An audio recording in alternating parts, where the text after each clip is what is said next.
नागमती वियोग खंड जायसी ने लिखा है, इसके बारे में कुछ प्रमुख फैक्ट है। आचार्य शुक्ल द्वारा संपादित पद्मावत जायसी ग्रंथावली पद्मावत जो किसने संपादन किया, आचार्य शुक्ल ने, उसका 30वां खंड 30th खंड जो है वो नागमती वियोग खंड है। पद्मावत में श्रृंगार का वियोग पक्ष 3 चरित्रों के माध्यम से दिखाया गया है, रत्नसेन, पद्मावती तथा नागमती। इन तीनों में लव ट्रायंगल है, ठीक है। सूफी काव्य धारा में मलिक मोहम्मद सूफी प्रेमाख्यानक काव्य परंपरा के प्रमुख कवि हैं। अवधी भाषा में रचित उनका महाकाव्य पद्मावत प्रतिनिधि ग्रंथ है। अब वो सबसे आगे वाला ग्रंथ है। इस ग्रंथ की रचना मलिक मोहम्मद जायसी ने 1540 ईस्वी में की थी। पद्मावत की रचना 1540 में हुई थी। इसके रचनाकार जो थे वो मलिक मोहम्मद जायसी थे। क्वेश्चन आ सकता है। इस ग्रंथ में चित्तौड़ के राजा रत्नसेन एवं सिंगलदीप की कन्या पद्मावती के प्रेम विवाह के पश्चात जीवन का मार्मिक चित्रण हुआ है। कथा वस्तु 2 भागों में वर्णित है। प्रथम भाग में रत्नसेन व पद्मावती के विवाह की चर्चा है तथा द्वितीय भाग में अलाउद्दीन की चित्तौड़ पर चढ़ाई की चर्चा है। तो ये पद्मावती तो मूवी भी है, वही स्टोरी है इसमें, राजा रत्नसेन और पद्मावती की, और जो उसमें अलाउद्दीन था उनकी स्टोरी है। इसमें दूसरे पार्ट में अलाउद्दीन का जिक्र किया गया है। डॉक्टर हरदेव बहारी की मान्यता है कि पद्मावत की कथा पर प्राकृत भाषा में रचित रतन शेखर कथा का प्रभाव है। इस पर किससे अफेक्टेड है? ये रतन शेखर कथा से अफेक्टेड है। ये अवधी भाषा में रचित महाकाव्य है। यह एक रूपक काव्य है। इसके सभी पात्र प्रतीक रूप है। रत्नसेन में साधक या जीवात्मा का स्वरूप दिखाया है। पद्मावती ईश्वर से मिलने वाला ज्ञान या बुद्धि है अथवा चैतन्य स्वरूप परमात्मा है, जिसकी प्राप्ति का मार्ग बताने वाला तोता गुरु है।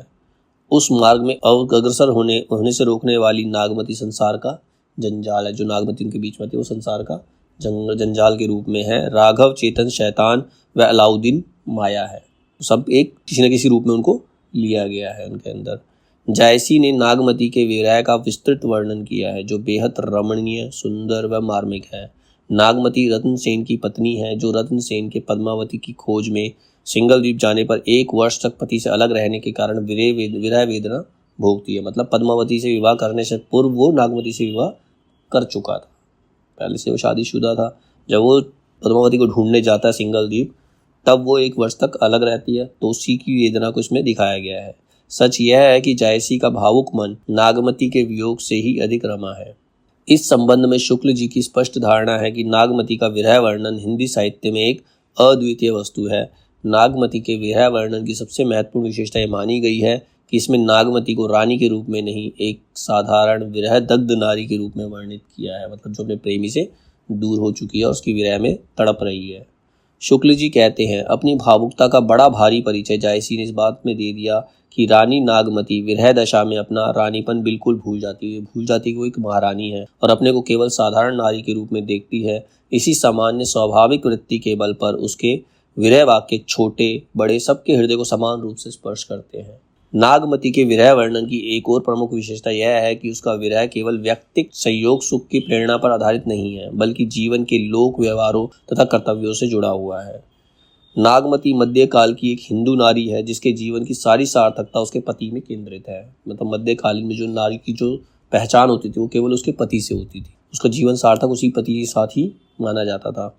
नागमती के वियोग में इस गृहस्थिक चेतना ने अद्भुत मार्मिकता का समावेश कर दिया है। अब इसे विरह वर्णन में फारसी मनस्वियों की शैली प्राय ऊहात्मक हो जाती है। ऊ मतलब दिल से आ निकलती है। ऊहात्मक का अर्थ है विरह का ऐसा अतिशयोक्तिपूर्ण वर्णन जो असामान्य होने के साथ कहीं कहीं कुरुचिपूर्ण या जुगुप्सापूर्ण होने लगता है। मतलब कहीं कहीं जिज्ञासा और कहीं कहीं बोरिंग होने लगता है। नागमती के विरह वर्णन में जायसी ने ऊहात्मकता का सहारा तो लिया है, किंतु उसे कहीं भी मजाक का विषय नहीं बनने दिया।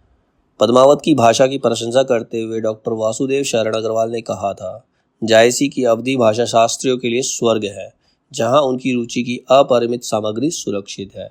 मैथिली के लिए जो स्थान विद्यापति का है, मराठी के लिए जो महत्व ज्ञानेश्वरी का है, वही महत्व अवधी के लिए जायसी की भाषा। जैसे विद्यापति मैथिल कोकिल कहे जाते हैं, मैथिली में उनका महत्वपूर्ण स्थान है, उसी तरह से अवधी में भी जायसी का एक महत्वपूर्ण स्थान है। जायसी प्रेम, प्रणयानुभूति और तसव्वुफ यानी कि आध्यात्मिकता के रचनाकार है। आचार्य शुक्ल ने सूर तथा तुलसी के साथ अपनी त्रिवेणी में इन्हें स्थान देकर कालजयी रचनाकार की संज्ञा दी है। आचार्य शुक्ल कहते हैं सूर और तुलसी 2 बड़े राइटर, उनमें तीसरा नाम किसका रख दिया उन्होंने? जायसी का। तो त्रिवेणी बन गई इनकी, ठीक है। उन्होंने माना कि पद्मावत में नागमती वियोग वर्णन श्रृंगार साहित्य में अद्वितीय वस्तु है। डॉक्टर विजय देव नारायण शाही ने यह स्वीकार किया कि जायसी एक लौकिक रचनाकार रहे जिन्होंने लोक संवेदनाओं को विशेष वरीयता दी है। अब है जायसी की प्रेम पद्धति। शुक्ल जी जायसी की प्रेम पद्धति के बारे में क्या कहते हैं?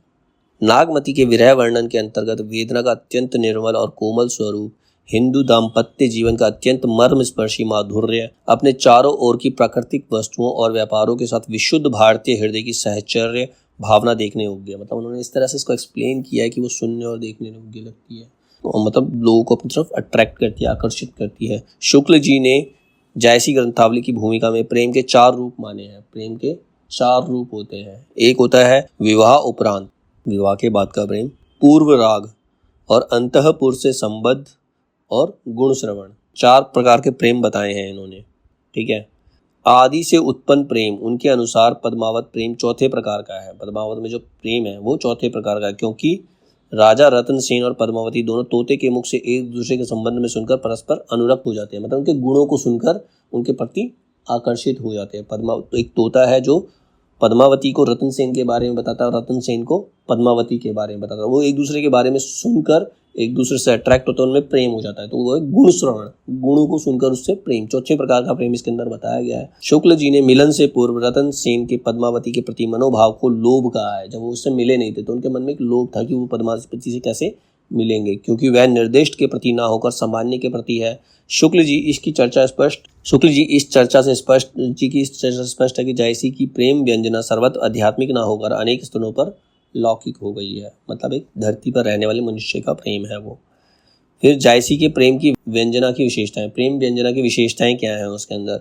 आचार्य शुक्ल ने जायसी की प्रेम पद्धति की 3 विशेषताओं की ओर संकेत किया है। पहली पद्धति है मानसिक पक्ष की प्रधानता, मन में ज्यादा है।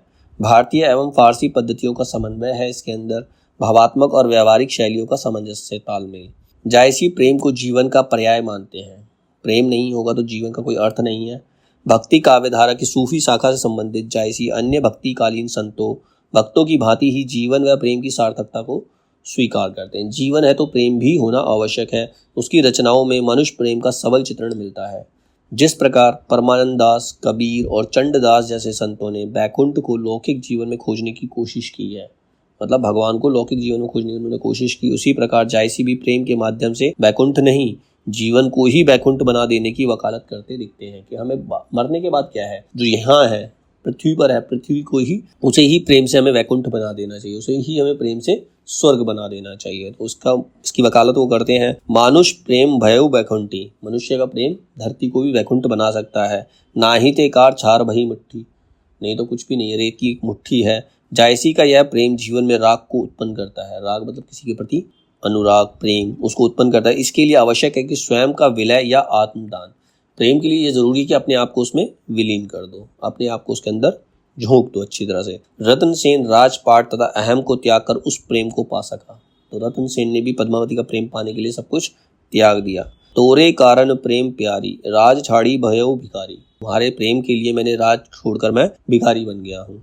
इसके विपरीत अलाउद्दीन खिलजी ने शक्ति तथा सतादर्प को करना चाहा। उसे प्रेम के स्थान पर मुट्ठी भर राख, उसने क्या कहा, उसे पद्मावती को अपनी ताकत के बल पर छीनना चाहा। मतलब रतन सेन ने सब कुछ त्याग कर उसे पाना चाहा और अलाउद्दीन खिलजी ने अपनी ताकत के दम पर रतन सेन को बंदी बनाया तो उसे प्राप्त करना चाहा। तो उसे क्या मिला, एक मुट्ठी भर राख, क्योंकि पद्मावती ने अपने आप को जला दिया। ठीक है, तो उसे राख के सिवा कुछ नहीं मिला। तो वही इस लाइन का मतलब है, जिसने राजपाट छोड़ा उसको प्रेम प्राप्त हुआ और जिसने अपनी शक्ति का घमंड दिखाया उसे एक मुट्ठी राख प्राप्त हुई। आचार्य रामचंद्र शुक्ल ने इस प्रेम को अलौकिक प्रेम माना। उनकी मान्यता थी कि जायसी सूफी अधिक थे, कवि कम। सूफी मतलब जो प्रेम की कविताएं करते हैं वो सूफी होते, संत होते हैं। उनकी प्रेम अभिव्यंजना आध्यात्मिकता पर आधारित थी, जिसमें लौकिक प्रेम से अलौकिक प्रेम को प्राप्त करने की गूंज व्याप्त है। जब हम मनुष्य से प्रेम करेंगे तभी हम ईश्वर से भी प्रेम कर सकते हैं। हमारे जो अभी कुमार विश्वास जी ने भी कहा था कि एक व्यक्ति जाता अपने गुरु के पास कि मुझे भगवान से मिलना है, तो उसने कहा तुम्हें किसी से प्रेम हुआ? कहता नहीं हुआ।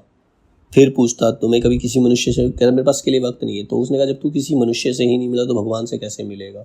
तो वही है, भगवान को प्राप्त करना है तो पहले मनुष्य से प्रेम करना सीखना पड़ेगा। तो वही चीज़ इसमें भी बताई गई है कि लौकिक प्रेम से ही अलौकिक प्रेम को प्राप्त किया जा सकता है। जायसी के काव्य में लोक तत्व, लोक तत्व मतलब सांसारिक जीवन कैसे आता है उसके काव्य के अंदर। जायसी सूफी काव्य परंपरा के प्रसिद्ध कवि हैं। इनकी 3 प्रसिद्ध रचनाएं हैं, अखरावट, आखिरी कलाम और पद्मावत। 3 मेन इंपॉर्टेंट इनकी रचनाएं हैं। पद्मावत उनके यश का आधार है। पद्मावत की वजह से उन्हें यश प्राप्त हुआ, उन्हें नाम हुआ, उनका नाम हुआ, वो पॉपुलर हुए पद्मावत की वजह से। जायसी मुसलमान थे, परंतु उन्होंने हिंदू त्योहारों जैसे होली, दीपावली आदि का वर्णन किया है। इस प्रकार वे हिंदू पौराणिक कथाओं की चर्चा करते हुए राम, कृष्ण, अर्जुन आदि के बारे में बताते हैं। हिंदी कवियों में एकमात्र जायसी ही ऐसे कवि हैं जिन्होंने समुद्र का वर्णन किया है। पुराणों में उल्लेखित 7 समुद्रों का वर्णन जायसी ने पद्मावत के किया है।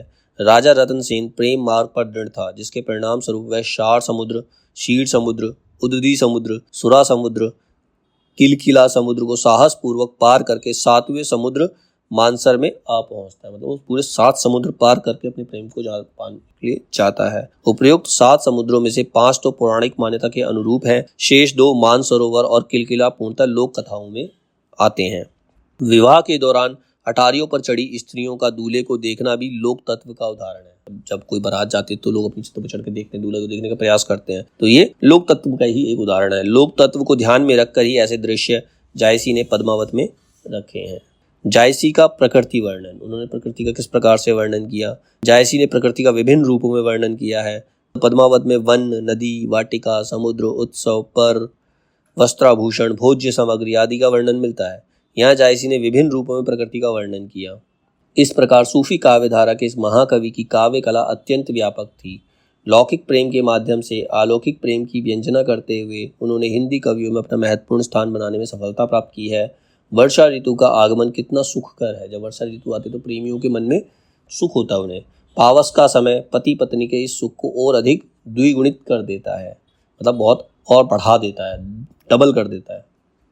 पद्मावत चाहत ऋतु पाई, गगन सोहावन भूमि सोराई, चमक बीजू बरसे जल सोना, दादुर मोर सबद छुटी लोना, रंग राती प्रीतम संग जागी, गरजे गगन चौकी गर लागी, शीतल बूंद ऊंच चौपारा, हरियर बस देखई संसारा। इसी प्रकार पावस ऋतु विरह अवस्था में नागमती की वियोग वेदना और अधिक प्रज्वलित कर देती है। जब प्रेमी और प्रेमिका साथ हैं तो उनके प्रेम को ये डबल कर देती है। तो उसी प्रकार से जब प्रेमी और प्रेमिका अलग है तो उनकी विरह वेदना को भी ये 2 गुनी कर देती है। वर्षा ऋतु जो होती है वो और ज्यादा उनको पेन होता है उस समय। चढ़ा अषाढ़ गगन घट गाजा, साजा विरद धुंध धल बाजा, खड़गी बिजु चमके चहु ओरा, बूंद बान बरसही घनघोरा। मतलब बादलों की गूंज सुन के, बरसात की आवाजें सुन के जो नागमती का विरह है वो और ज्यादा बढ़ जाता है, और जो साथ में है उनका प्रेम डबल हो जाता है। ठीक है, तो ये वर्षा ऋतु का, ये प्रकृति का उन्होंने वर्णन किया, प्रकृति को प्रेम से रिलेट किया है इन्होंने। फिर आता है इसका आलम्बन रूप। आलम्बन रूप में क्या है, इसमें प्रकृति के आलम्बन रूप के अंतर्गत प्रकृति 2 रूपों में सामने आई है। प्रकृति के 2 रूप है। एक तो कवि ने बिंब ग्रहण प्रणाली के आधार पर प्रकृति के संश्लिष्ट और बिंब ग्राही चित्र प्रस्तुत किए हैं। दूसरे नाम परिगणन प्रणाली को अपनाकर प्राकृतिक वस्तुओं केवल नाम ही गिना दिए हैं। जैसे प्रकृति के भव्य रूप की झांकी अंकित करते हुए जायसी ने मानस रोदक का अत्यंत रस्य वर्णन प्रस्तुत किया। उसमें खिले हुए कमल, सुंदर घाट, मनोरम सीढ़ियाँ, निर्मल जल, पुष्पों की सुगंध अत्यंत मनमोहक है। तो ये प्रकृति का एक सुखकर वर्णन है जिससे सुख प्राप्त होता है। ठीक है, मन सदोरक बरनो काहा, बरा समुद्र अस अतीस अवगाही, पानी मोद असी निर्मलतासु, अमृत आनी कपूर सुवासु, लंक दीप के सिला अनाई, बांधी सरवर घाट बनाई, खंड खंड सीढ़ी भई गरेरी, उतरई चढ़ई लोक चहुफेरी, फूला कंबल रहा हुई राता, सहस सहस पखुरिन कर छाता। नाम परिंगण प्रणाली का प्रयोग करते हुए कवि ने सिंगल द्वीप के उन समस्त वृक्षों के नाम गिना डाले। सारे वृक्षों के इसके अंदर नाम गिना दिए जहाँ जो वहाँ के उपवनों में विद्यमान है, वहाँ के गार्डन्स के अंदर वो उपलब्ध हैं। फरे आव अति सघन सोहाए, ओजस फवे अधिक सिर न्याय, कटहर डार पिंड सन पाके, बड़हर सो अनूप अति ताके, खिरनी पाकी खांड अस मीठी, जामुन पाकी भवर अति ढीठी, नरियर फरे फरी फरहरी, फुरे जानो इंद्रासन बुरी। तो इन्होंने उसके बारे में, प्रकृति के बारे में ही अपने श्लोकों में बताया है। इसके बाद है प्रतीकात्मक रूप। उन्होंने हर चीज़ को एक प्रतीकात्मक रूप में ही एक्सप्लेन किया है। इसमें जायसी ने प्रकृति के विभिन्न उपादानों को प्रतीक एवं संकेत के रूप में ग्रहण किया है। सिंगलगढ़ को कवि ने परम धाम या ब्रह्मलोक का प्रतीक माना है। सिंगलगढ़ जहाँ पर पद्मावती है, जहाँ पर रतन सेन जा रहा है, तो वो एक ब्रह्मलोक की तरह है, मतलब स्वर्ग है, वो परम धाम है, वो पृथ्वी का कोई हिस्सा नहीं है। एक स्थल पर कवि ने सिंगलगढ़ को शरीर का प्रतीक बनाया है और हठयोग की साधना से उसका संबंध जोड़ते हुए 9 पोरी, 5 कोटवार, 10 द्वार, कुंड, सुरंग आदि को क्रमशः नव चक्र, पंच प्राण, सहस्रार चक्र में स्थित ब्रह्मरंध्र, नाभि, सुषुम्ना नाड़ी आदि के प्रतीकों के रूप में चित्रित किया है। शरीर के रूप में, शरीर के सारे बॉडी पार्ट्स के रूप में उसको सिंगलगढ़ को चित्रित कर दिया।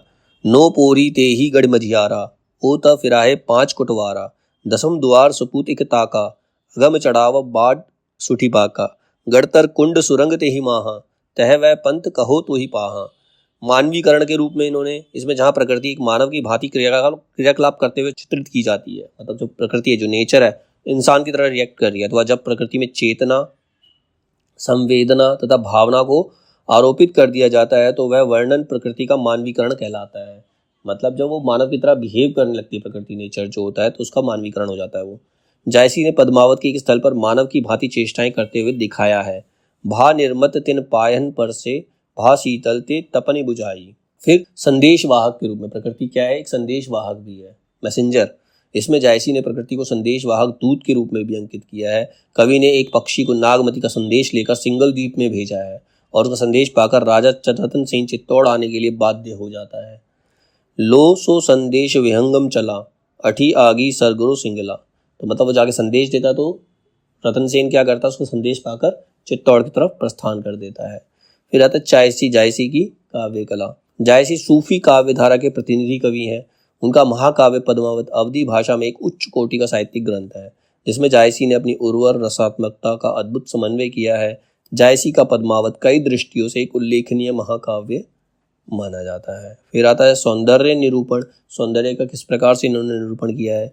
जायसी ने पद्मावती के रूप सौंदर्य का सुंदर निदर्शन किया है। वह अलौकिक सौंदर्य से युक्त एक ऐसी युवती है जिसके रेशमी केश काले काले सर्पों की भांति है, मतलब उसके बाल जो है काले नागों की भांति है। जब वह अपने जूड़े को खोलकर बाल झाड़ती है तो केशों की श्यामता, मतलब उसका कालापन के कारण सर्वत्र अंधकार हो जाता है। इस प्रकार से उन्होंने वर्णन किया है। भंवर केश वह मालती रानी, विसर्ज लोहरी अदरानी, बेनी छोरी झारू जोवारा, सरग पतार हुई अंधियारा। मतलब जब अपने जूड़े को खोल करके अपने बाल झाड़ती है तो समय पूरे ही लोक में अंधियारा छा जाता है। जायसी ने नायिका के नक्शिक सौंदर्य का अलंकारिक वर्णन किया है। उनके उपमान पारंपरिक भले ही हो, उपमान जो है मतलब जो उन्होंने यूज किए हैं, उपमान यूज किए हैं, उसकी प्रशंसा के लिए जो उपमान यूज किए पारंपरिक है, पुराने जमाने चले आ रहे हैं, किंतु सौंदर्य वर्णन में नवीनता परिलक्षित हो रही है। उन्होंने उसको यूज इसलिए इस प्रकार से किया है कि वो नया सुंदर नया दिखाई पड़ता है। फिर आता है वस्तु निरूपण। सूफी काव्य में अनेक प्रकार के वस्तु वर्णनों द्वारा मानवीय ज्ञान में अभिवृद्धि की गई है। पद्मावत में वस्तु वर्णनों की बहुलता है। उसमें वन, उपवन, खा सामग्री, समुद्र वर्णन, उत्सव, लोकाचार, यात्रा, सकून, जल क्रीड़ा, नक्षिक वर्णन आदि का विस्तार से निरूपण किया गया। हर चीज का निरूपण किया गया है। जायसी का युद्ध वर्णन अन्य सभी वर्णनों की अपेक्षा अधिक मर्मस्पर्शी एवं संजीव है। वर्म से तो हृदय को छू लेता है। दोनों सेनाओं के आक्रमण, हाथियों की गर्जना, विभिन्न अस्त्र शस्त्रों का संचालन, रुनगुंडों का पृथ्वी पर गिरना, कबंदों का चक्कर काटना आदि का रोमांचक वर्णन उन्होंने किया है। इसमें गौरा और बादल की स्टोरी भी आती है पद्मावती के अंदर।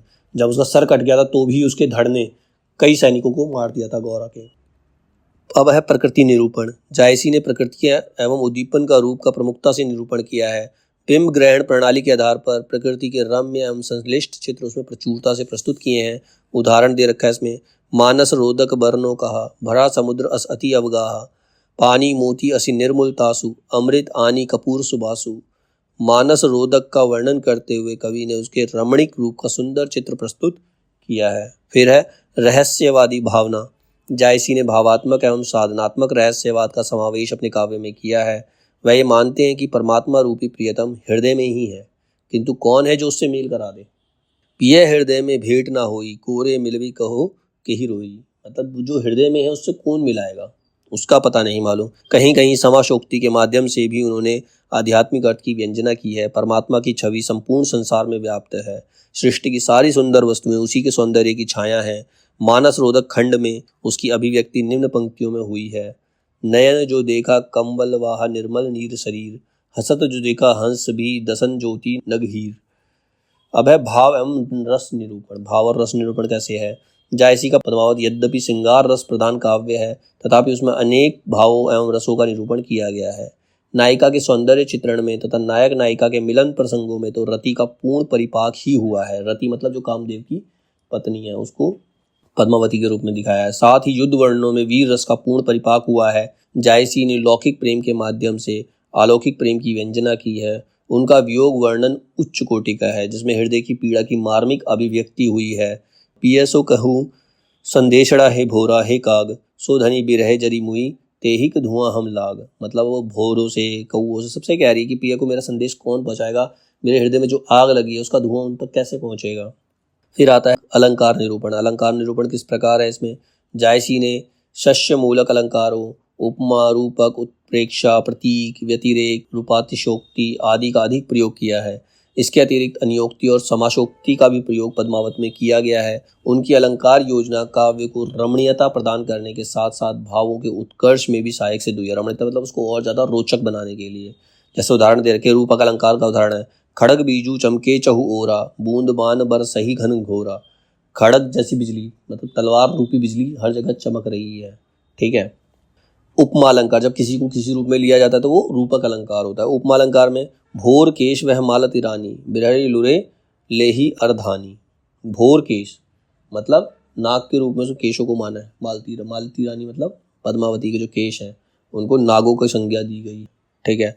छंद योजना, जायसी ने दोहा चौपाई छंद का प्रयोग पद्मावत में किया है। इति वृत्तात्मक वर्णनों के लिए यह छंद सर्वाधिक उपयुक्त माना गया है। जायसी के चौपाई तथा दोहा छंद में शास्त्रीय नियमों का उल्लंघन कई स्थानों पर मिलता है और उसमें वह शास्त्रीयता दिखाई नहीं पड़ती जो रामचरित में प्रयुक्त दोहा चौपाइयों में उपलब्ध होती है। जायसी के 7 अर्दालियों के बाद एक दोहे का विधान किया गया है।